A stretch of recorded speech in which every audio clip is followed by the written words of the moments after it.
அன்பு உறவுகளே, நமக்கு யாராவது அறிவுரை சொன்னால் நம் மீது உண்மையான அக்கறையில் சொல்கிறார்களா, இல்லை அவர்களுடைய ஆதாயத்திற்காக அறிவுரை சொல்கிறார்களா என்று சிந்திக்க வேண்டும்.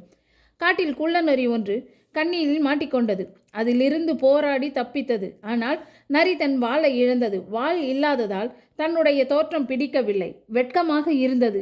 இதிலிருந்து மீள வேண்டும் என்றால் காட்டில் இருக்கும் நரிகளின் வாளை நறுக்கிவிட்டால் அப்போதுதான் தன்னை வித்தியாசமாக யாரும் பார்க்க மாட்டார்கள் என்று சிந்தித்தது. உடனே காட்டில் இருக்கும் நரிகளை ஒன்று திரட்டி, நமக்கு வாள் தேவையில்லாத சுமை, வாள் இல்லை என்றால் மிகவும் அழகாக இருப்போம், அதனால் என்னை போல நீங்களும் உங்களுடைய வாளை கத்தரித்து விடுங்கள் என்று சொல்லியது. உடனே ஆட்டுமந்தை கூட்டம் போல எல்லா நரிகளும் வாள் இழந்த நரியின் பேச்சு சரியாக இருந்ததாக தோன்றியது. ஆனால் ஒரு நரி மட்டும், இனிய நண்பா, உன் வாளை நீ இழந்திருக்காவிட்டால் எங்களுடைய வாளை பற்றி நீ கவலைப்பட்டிருக்க மாட்டாய்தானே என்று கேட்டது. உண்மைதானே?